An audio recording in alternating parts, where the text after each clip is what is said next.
Starliner Media.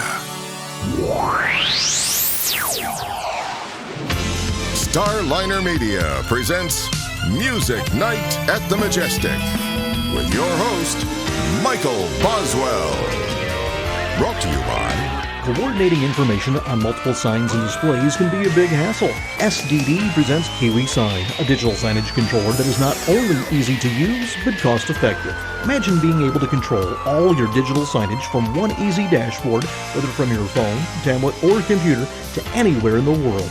It even works with your existing signs and displays. SDD-US.com, SDD-US.com.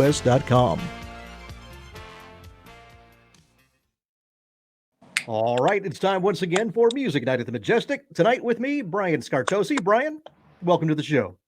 Thank you very much. Thank you for having me.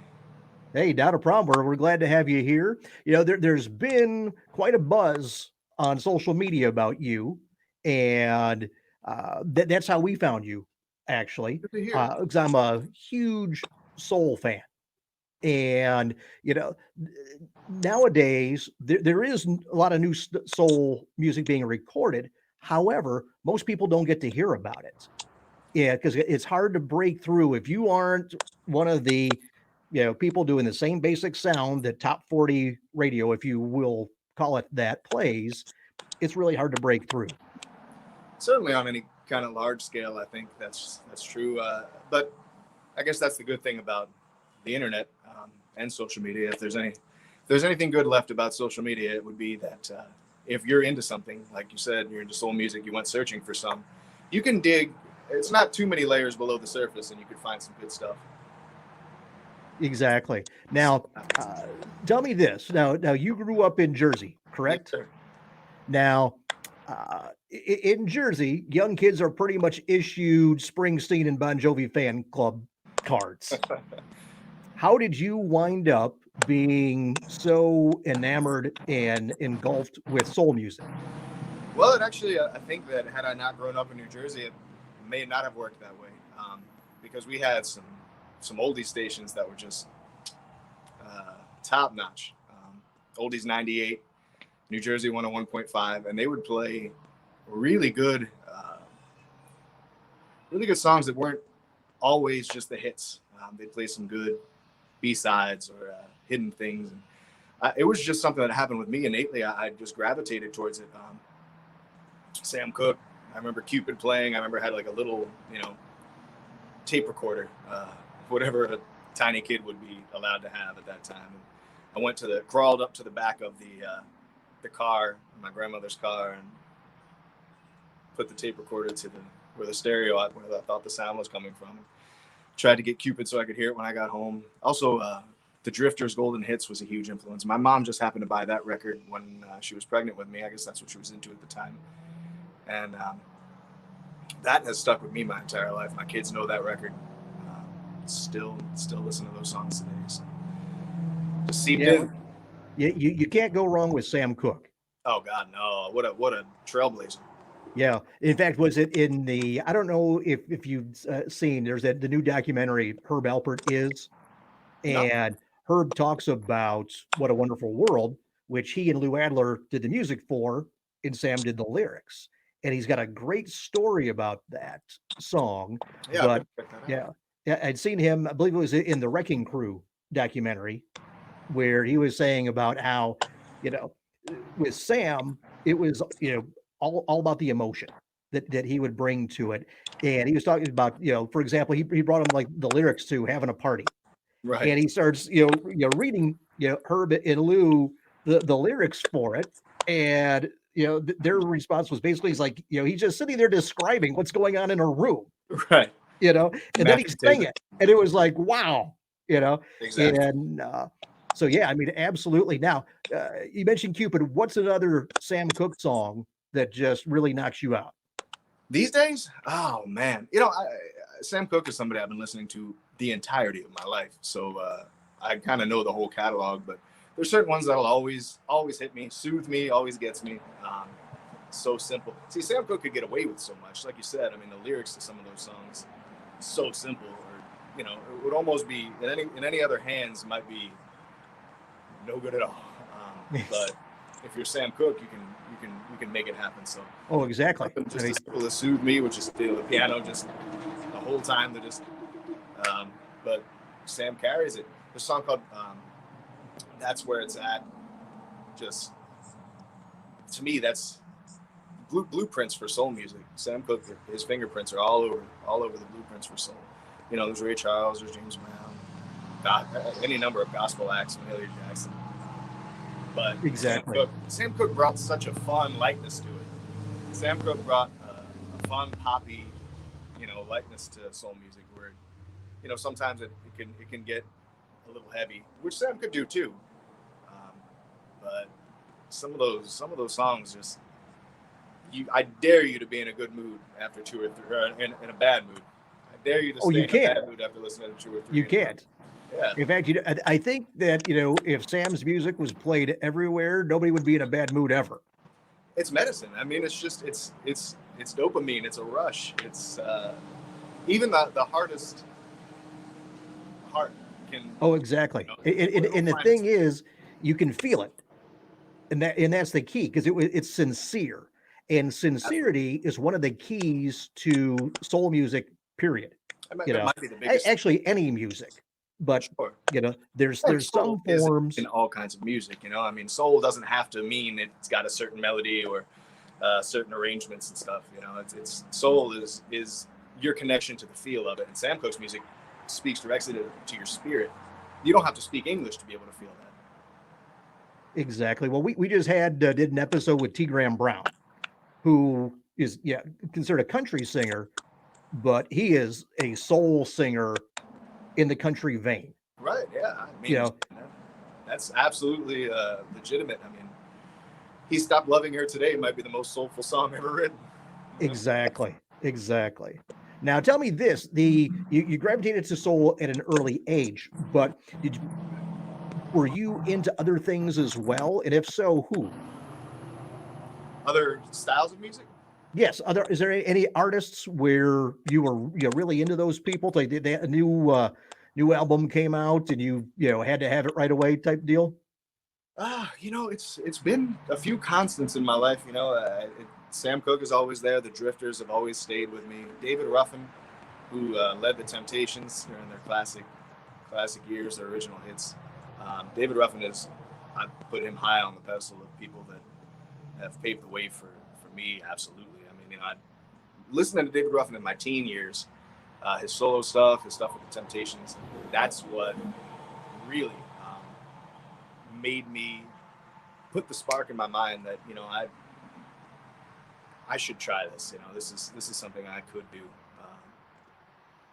And actually, to that end, there was an album released. So I spent my high school years just really getting into that and music and really trying to wrap my brain around it all and absorb it in all the ways that I could possibly get it into my blood. And so I bought all of David Ruffin's solo records, which you couldn't find digitally or on CD or anything like that. I bought them off of eBay, and I bought this program and a couple wires and things and hooked a record player up to my computer. And then I tried to, do an amateur job of getting rid of the pops and hisses and white noise, and I tried to master the records. And so then my senior year of high school, Motown released the whole shazam, the whole shebang. Well, of course. Yeah. And so, I mean, not that I was thrilled about it, but so that, but that stuff coming out at that pivotal age for me. There was an unreleased album that he'd recorded that was supposed to come out in 1971. And they released that from the vault. And that's, I think, his best work. So that was a huge influence. As far as things outside of soul that I'm into, I always loved Queen and Freddie Mercury. It's hard to say no to those vocals. Yeah, I mean, man. And at the same time, Brian May's guitar solos are just as singable. So I've always liked Queen, and I wouldn't put them in the soul vein. Soulful for sure, but not so much soul music. Pardon my hand. The audience just ain't sure high-fived them over Queen. Yeah, Queen and David Bowie, similar. I love those guys. Elvis, I love Elvis. As a kid, I wanted to be Elvis. Mm-hmm. Not necessarily a soul act, but again, heavily influenced, and a lot of that stuff kind of bleeds over. I mean, the arrangements are not so dissimilar. Background vocals, harmonies are a huge part, and all that. And Exactly. Well, again, as you said, soul isn't just a genre. Yeah, it is it's a something thread. it's in the person performing. Either you have it or you don't. But when it's there, the audience can feel it. Yeah, I mean, as a listener, couldn't possibly agree with that more. And as an artist, I should only hope that comes through with what I'm doing, and I'll strive for the rest of my days to make sure that that's the case. If I'm not doing it right now, having seen seen enough clips of you, I'm going to say that the audience is picking up on. I hope so. I do. Now, tell us, when did you were as a kid listening to it, and were you a kid singing in his bedroom at home? Got the record player, CD player going, and you're just singing along. Was that you? Oh, without a doubt. I broke my parents' record player trying to put the needle on the Drifters' golden hits when they were, outside out of the room. So, but no, I always, I would sit there with a little tape recorder and do my own versions Under the Boardwalk and all that. And it's always, I didn't know that I could sing. I knew that it felt really good. I think I started to kind of get, really start to figure out that this is something that, hey, I think there's something to this. Probably around middle school. I'd moved from New Jersey to Maryland, and didn't have the easiest time connecting with people when I first moved there. I mean, middle school, 6th grade, kind of a tender age to be uprooted. And I think the first time I really felt like I'd made any human connections felt comfortable enough singing for people on the school bus, the neighborhood kids, things like that. It was something that it was almost like a joke, it would be, if a situation presented itself, I'd break into Let's Get It On or something. And the response to that was encouraging.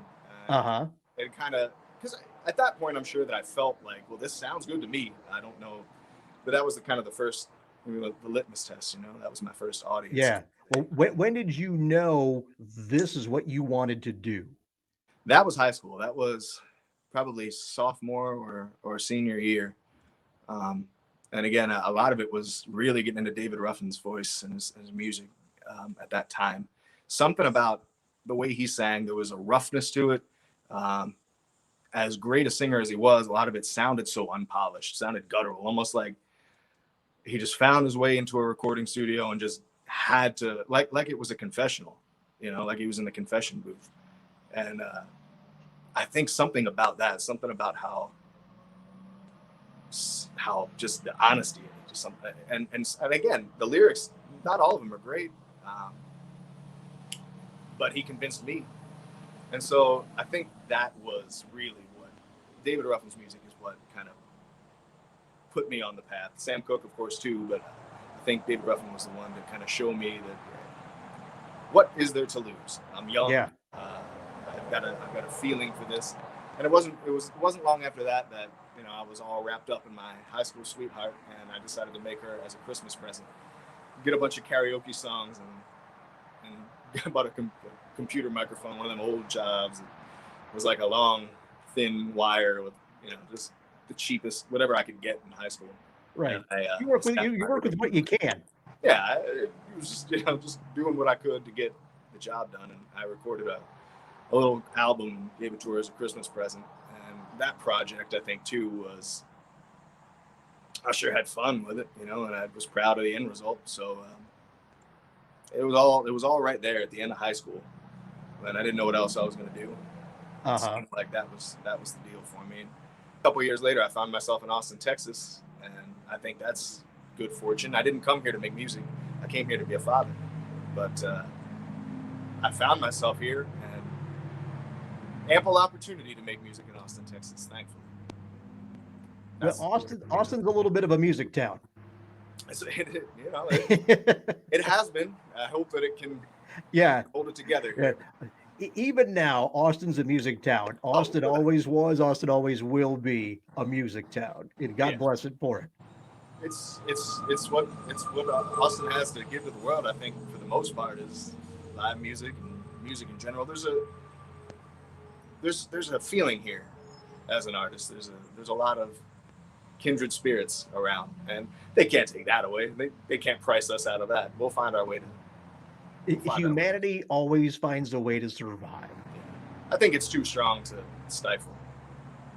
Yeah, no, exactly. Tell you what, before we move on too far, I don't want to stray from David Ruffin. What's like your 3 go-to songs of his? Of David Ruffin? Yeah. Whew. Oh boy. I know it's hard to narrow it down to 3. Yeah, no, I'd be happy to try. And of course, if you want to call me again in a month and ask me that very same question, you're going to get 3 different answers. I would say there's a song called "Let Somebody Love Me," and that was on that unreleased album. It was the last song on the proposed album, but it had they put it on one of his compilations, and that song, "Let Somebody Love Me," that song to me, the vocals, the arrangement, it's haunting. I think if you want to listen to an R&B singer completely distance himself from all the stuff about music that's not fun, the wanting to be loved, the wanting to be heard, the politics of it. There's nothing in that recording. That's just a man completely removed from all of that. That's 100% an artist. I think that comes through on that song. And that song, there's been times when, all throughout my life now, from when I first heard it as a teenager, when the problems that you have are not really problems, but they feel like it at the time. That song helped me then. And then, laying in bed, no money, no hope, helped me later on in life. And I could listen to it now and I feel like I could get something out of it. I don't think it'll ever change. So that's the first thing that comes to mind. There's a song. Oh, we lost you, Brian. You lost me.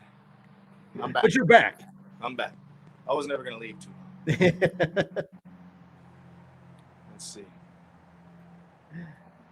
We had faith that you wouldn't be gone for long. I wasn't trying to leave. Stick with the solo stuff. There's a song called "The Roving Kind." There's that it might just be. I think I always say this: Sam Cooke is for everybody, right? Sam Cooke has got a wider audience than David Ruffin does, but David Ruffin speaks to me in a way that even Sam Cooke doesn't. And I think the song called "The Roving Kind," that's kind of for me. I've always felt better about my day after having listened to that one. And if I were to pick a third, let's think here. I'd like to not try and choose 2 off the same album, so bear with me for a moment. Well, while you're thinking of it, the thing that always struck me with David was the fact that it was always real. There was no, like somebody trying to sing a happy song when they're not happy, and you can tell. Right. I mean, everything just came right out of him, as though he was feeling everything that he ever sang. That's just my take. Yeah, I mean, to me, he's one of the very best interpreters of music. And I think that the years they're starting to get a little kinder to David Ruffin. I think people are coming around to it. I'll read articles now where people will say, man, his solo work wasn't widely distributed. He only had a small handful of hits after he left the Temptations, but it ages really well. And it has aged really well. And I think people are coming around to it. There was a VH1 miniseries on the Temptations. I think that's how a lot of people know David Ruffin now. Younger people who weren't around when he was doing things, for better or for worse. I mean, it's not the kindest depiction, but he's got some classic lines and things. And I think it resonates with people. And I think that if they're that interested, to me, it can't be a bad thing, because if they're struck by anything, having seen that documentary, and they decide to seek out what the real man was about, they can find the good stuff. Right. He wasn't just a movie villain. There was, and no angel. David Ruffin was no angel, but very few artists and people are. I don't think it's fair that somebody like James Brown or Rick James or somebody like that the balance is tipped in the favorable light. There's no reason why David Ruffin didn't do anything worse than they did. Yeah. So, the years are going to be kind to him. Tell me this now. As you said, it's like the end of high school is when you decided that this is me. This is what I'm going to do. What was the next step or the first step you took once you decided this is my path? I think the first thing that we did was there was in this little town in Maryland that I was living in at the time. This was junior year of high school. They put it out in the paper that they were going to have Frederick, Maryland. They were going to have the Frederick Idol, something like that. Some sort of singing competition. I think American Idol was brand new. And so the little town decided they were going to do that. And they were going to give away a scholarship or something like that to whoever would win the talent show. But for me, I just wanted a chance to get out there and test it. Because at this point, I was stirred. And it was something I really felt like I needed to give an honest try. So I signed up for that and bought a nice shiny dress shirt, and slicked my hair back at the time I had it. And I did My Girl. Okay. On stage in front of I guess it was in the high school auditorium or something like that. But it was big. It was, to me, it looked like Madison Square Garden at the time. So I went out there and I did that, and I got I would say an overwhelming response. Didn't know what to expect. And I was nervous, super nervous. But I'd come up with a few moves that I wanted to throw into the song, and I performed as best I could. And actually, when the little recording had ended that I was singing along to, I kind of kept going for another 10, 15 seconds and just, felt it. I had the spirit, and I think that went over real well with the audience. So their response was overwhelming to me, and that's if I wasn't convinced before then, that did seal the deal. And then I went ahead and I did it again the next year. I did Stand By Me, and then I think the next thing I did was there was a family that had their own little kind of family record label somewhere outside of the town I was living in. I went and met with them, and they built my confidence up, and we looked like we were going to do some good stuff. But then the next thing you know, the stork came to visit, and my first baby was born, and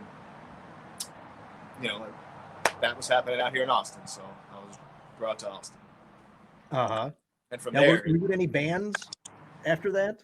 Yeah, that happened in Austin. I had moved here, and I knew that I was here, and I think within a few months, went searching, and I made contact with a guy by the name of Tino Guerrero. And he was a really, really kind man. His wife was super sweet, and they had me over and would cook dinner for me. And he had a bunch of songs that he'd written over the years, and had me record on these songs that they made. Those recordings are still around. I think I probably have them on a hard drive here, but I think he uploaded a few of them on YouTube years ago. And I mean, I haven't listened to them in a while. I imagine some of it would probably make me cringe just because I was so very green. But I'm sure there's something in there that sounds like me. And everybody has those tracks. Everybody. Yeah, I mean, you have to. It's just part of the growth process. It helps you. If you listen to it and you do cringe at stuff, it's like, what did I do wrong? Where could I avoid that pitfall next time? It's a learning process.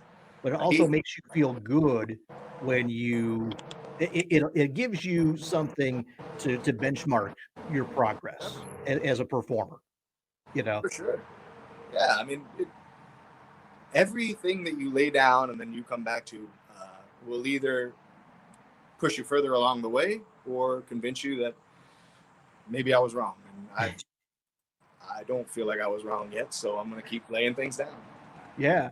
Well, you did the bands, and then where did your career go from there? Was that a direction that was going good, and then something came up where you realized, well, maybe this isn't going to be the thing. This isn't the outfit for me. There have been a few. It's been a series of ups and downs, and even right now, I would tell you I'm in a lull here. I mean, I think a lot of people. I think it's understandable with where we are, but No, I mean that, you know, he put a band together for me for those songs that he'd written over the years, Tino, and we did one show at Rutamaya Coffee House out here, recorded it. We did a bunch of practices, and we did that one show. And I don't remember exactly what spelled the end, but that's pretty much it for a minute. I had just had my second child, and he was a baby boy, and I had to work 2 jobs. I mean, you know, so it didn't materialize then. And then I think maybe 6 months or so had passed. I'd say that's probably, 6 months to a year passed after that. I didn't really do much singing other than, you know, for myself. And at that time, I split with my baby's mama, and ended up. I'll tell you, I ended up in this little room. I had enough money to rent a room in a house in a cool part of town, South Austin. And all I had was a porta crib, a twin bed, my computer, whatever clothes I had left. I didn't have the car. She got the car. So that time I really put feelers out. I really was like, I think I put a thing out, soul singer, looking for salvation. And a guy by the name of Terrence Paul Miller found me. He found me at that time. And he had a band, a money-making band called Taboo.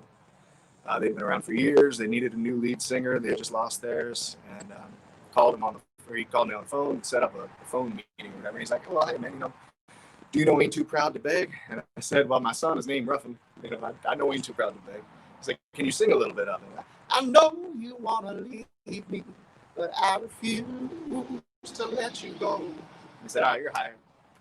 So I survived off that for a while. And long story short, I met my closest friend of the last 10 years, Austin Roach, guitar player. He was just he wasn't even out of college. He was in college at that time, young. Probably I think he's 3 or so years younger than me. And he met him in that band we did covers, we did weddings, we did events and things like that. But man, I am always going to be thankful for it because I don't know what I would have done otherwise at that time in my life. And I met Austin and bass player Freddie Marshall, and talked a little with them, and found that they had an original band. They were trying to start up their own rock band. And I said, well, shit. Well, shucks. I've got songs. Sorry. I've got songs. I would like to do a little bit more than this. I'm appreciative of it, but I would like to do some original stuff. I knew I was never going to settle for doing covers for weddings. I enjoy doing it. I probably always will, but that was never going to be enough. And I'd rather probably do nothing at all than to just end it there. So I met with those guys and we put together the Mighty Austin Heat. And I played with that band for a long time, 6 or so years. And that was my first foray into really kind of getting a feel for what it's all about. We got to travel, play outside of town, play some really, really cool gigs. We put out 2 albums, and that's really, I think Austin Heat and doing all that is where I got my feet wet. I think there's a lot of the following that I have today, a lot of it is old Austin Heat fans. Yeah. Now, Austin Roach is still working with you, and he's producing your current records, correct? Yeah, no, I imagine I'll be working with Austin for the rest of my days. So we tried to do our own little solo thing after Austin Heat was kind of falling apart, and we called that Blind Lead the Blind, and we made one album, and we got to play in Miami, and we did some cool stuff. But it was very short-lived because to start over, it takes a lot of work to start over, and that's what we were trying to do at that time. And you don't make a lot of money starting over. And he had the opportunity to join a really a good band that has been doing well for years and has a big following in Austin and has a lot of built-in gigs and things like that in Austin, a band by the name of Roxy Roca. And he had a chance to jump and join them. And of course, that was the move to make for Austin. And for me, I think it was time for me to I took a year or so, maybe a year and change off. And it wasn't easy. It's actually mirror images to where I'm at right now. This is a forced time off.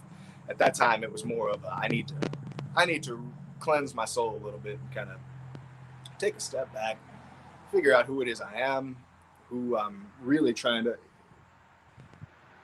If I'm stepping out of the house and stepping in front of a microphone and telling you should come see my show, there's something here for you. I'll make you feel better.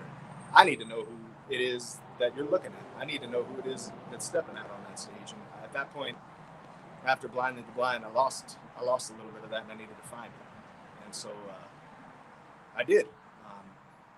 That's when I decided I don't think that it would be for me to put together another band with a band name and a conglomeration of ideas and vibes and influences and things like that. I think it's time for me to do my David Ruffin, to do my Sam Cooke, and tell you, this is Brian Scartocci. This is the best I got for you. This is who I am.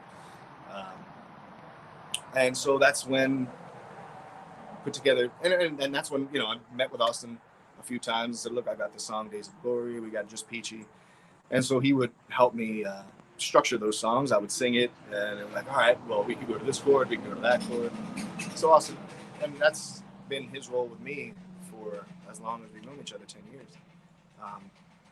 And so we did a couple little demo recordings, him on guitar and me singing those songs. And it felt really good. At the same time, the owner of a bar called the Skylark Lounge here in Austin has been like a family to me. He's been a lifeline to me. And he said he noticed that Austin Heat wasn't playing anymore, and wondered what was going on with me. And he called me and he said, I would love to have you at my club. I don't want to lose you.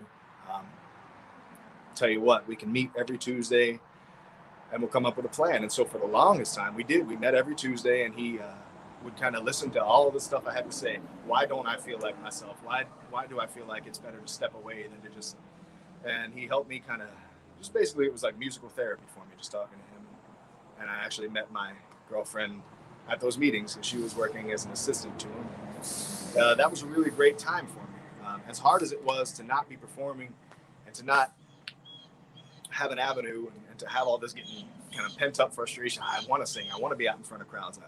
I just don't want to do it I just don't want to do it without halfway, half-baked. Half-baked. And so he said, I knew what you meant. Yeah, you got me. Fielding it for me. He gave me Monday nights at Skylark, which was a dead night. Nothing going on at all. And he said, look, this is your night. Do whatever you want with it. I have nothing but faith in you.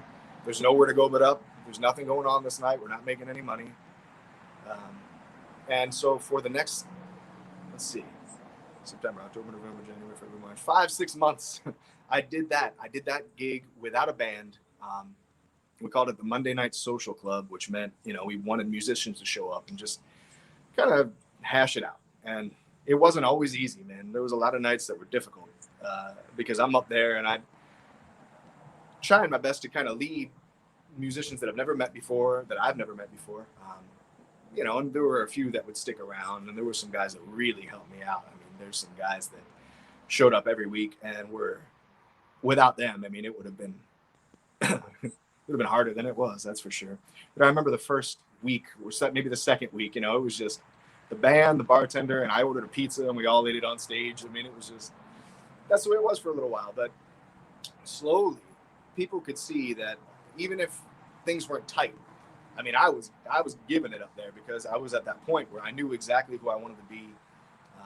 The outfits started to come together. The songs that I was singing, I would sing all the way through. Even if the guys behind me were kind of unsure of where to go, I would do my best to lead them, never get frustrated, never show anybody that this isn't going the way we had planned. I mean, as far as the audience, what audience was there was concerned, we meant to do every bit of what you're seeing right now. You have to. There's no other way to survive a 3-hour gig under those conditions than to just, you stand there and this is my show. It's strong. And it really started to take form from that. And at that point, that's when Austin Roach came back, and Sean Rodriguez came on as my bass player. Braden Avance came on as my drummer. And we, Willie D, saxophone, eventually, shortly after that, kind of came on. And my brother, we really put together something special. I don't think that we could have put together a better show for that particular room than we did. And we had it rocking, man. By the time let's see, I'd started in September of 2017 when we did the first year anniversary show in September of 2018. I think we broke a sales record at the Skylark. I mean, we were signing posters, and I mean, it was like that. It was like that up until the very end. We had crowds every Monday night. I mean, the worst crowd was comparable to a decent Friday or Saturday night that I played there. Wow. So, For Monday, that's saying something. yeah, no, we really made it a thing. We made it I think it was something special. And I don't say that to pat myself on the back. I say that because everybody in that room would tell you the same. Every musician that played that gig with me would tell you the same. And dare I say, every audience member that was there, I don't think we had very many bad nights. And I miss that. As happy as I am in ways to be able to, because that's every Monday. I mean, you kind of get, it's a bit of a grind, and you don't have a chance to really evolve as quickly as you might had you not been playing every single Monday night. But I do miss it a lot. I mean, it was a magic room. There was magic being made in that room. I think we really touched a lot of people there. Yeah, well, I'll tell you, in the videos, and folks can see the videos at your website, brianscartocci.com, and on YouTube and everything. If anybody watching this hasn't seen one of Brian's clips, you need to go on there and watch it, because it is, it's a total performance. You've got the vocals, but you've got a stage presence that really commands the audience. I mean, I think that's a big part of, it's certainly a big part of the fun that I have doing it, but I think that people want that. They want an entertainer. They want things to be a little larger than life, a little more than just, it's not me to be the guy up there with just guitar and here's my heart on my sleeve. Let me pour that out for you. I mean, I respect that. And I think that a lot of people do want that. But for me, I don't think that it would ring true.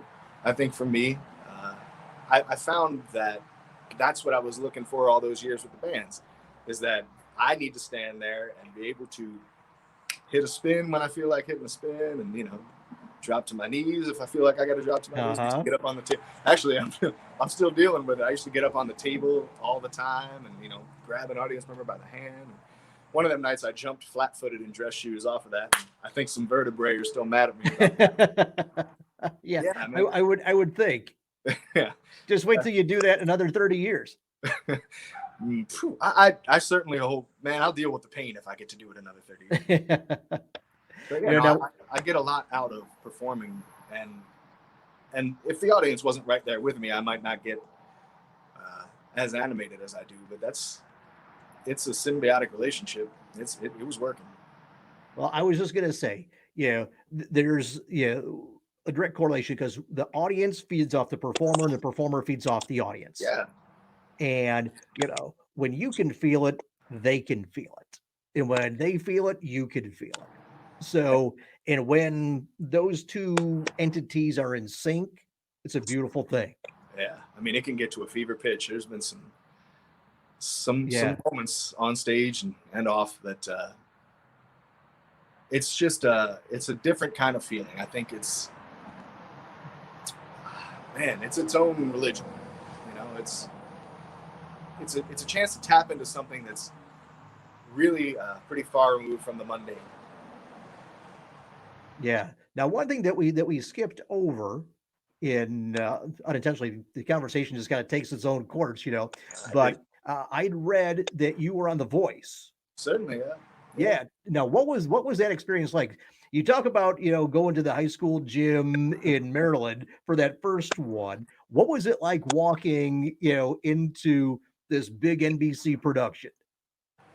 It was mind-blowing. It was, I think that it really kind of helped put a stamp on the idea that I had, that I was going to do this for a living, that I was going to do this for the long haul, that if you're going to put yourself out there on this grand a stage, on this large a scale, that you better, if you're not good enough, they'll let you know. And if you really care, then you'll find a way to get good enough. And I think that I learned a lot about myself as a singer and as a performer by doing it. And it was the reaction and what it taught me was that no, that this is a path for me. I'm not doing wrong. I can belong. It was nuts. You know, the way I like to sum it up, and I think not to get too fancy, but it is honest.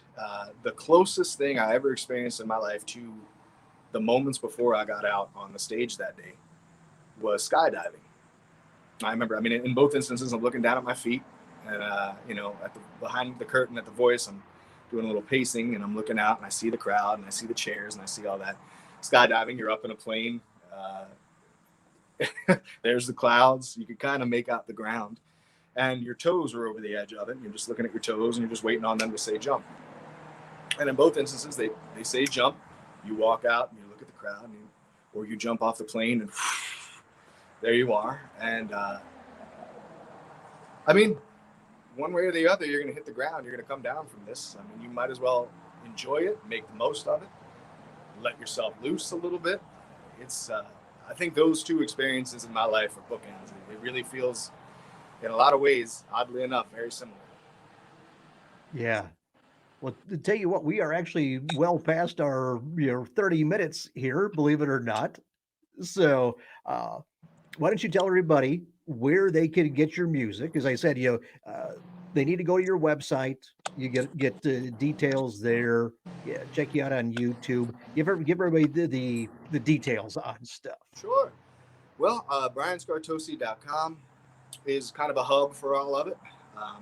You know, you can find videos, pictures, stories, all kinds of things. When we were still playing, you'd find the schedule there. But that's a good place to start because it's got links to everything else. Brian, Brian, Scartocci, Scartocci, brianscartocci.com. I've got Instagram at the Brian Scartocci, Facebook, I think it's at Brian Scartocci or something like that, Twitter at Brian Scartocci. Kind of trying to figure out my way or my relationship with social media right now, so I've not been as active. I don't know where I stand with that right now. Trying to figure out. It's a tricky thing. Yeah, I mean, it's not. I don't want to put any negativity towards it. It's just I just this past Thursday, so when this airs, just a little over a week. I had my third baby, my third child, a little girl named Isley. Oh, congratulations! Thank you very much, and that's really put a piece into my heart. I mean, I feel as good as I have since March when the world was upended. I feel very, very good about living and where I'm going. That's what great. I've done, the whole 9 yards. But and that ties into social media, and that I don't really know how much of my life I feel like I need to put out there to enjoy it. I kind of feel really good just holding her in my arms and living life here at home and going on long walks and trying to make peace with myself, figure out when it's time to come back, how I'm going to come back, what elements do I need to put in place so that my music, my presentation, everything that I am and everything that I do has evolved. I don't think that coming back and doing the same set that I had been doing, I don't think that would be, I think it'd be disingenuous. Things aren't just peachy right now.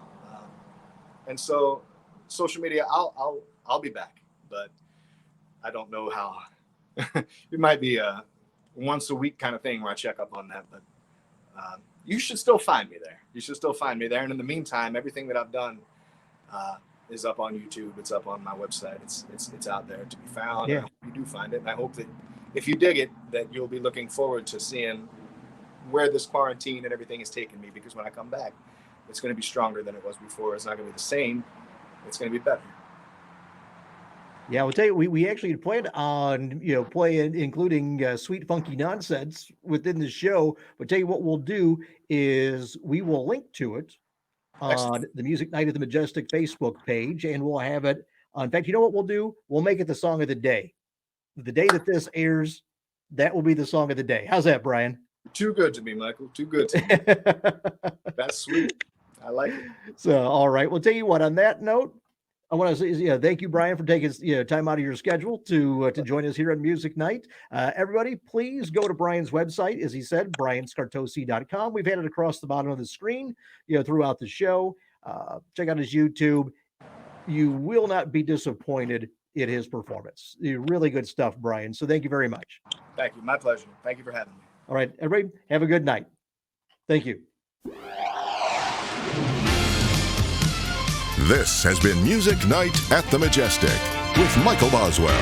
If you enjoyed this edition of Music Night at the Majestic, follow us on Facebook, YouTube, Twitter, Instagram, and at musicnight.net. Music Night at the Majestic is a copyright production of Starliner Media. Any use of the accounts and descriptions of this program, its audio or visual content, without the express written consent of Starliner Media is prohibited. Thank you for joining us this evening. We'll see you next time for Music Night at the Majestic. This is your announcer speaking.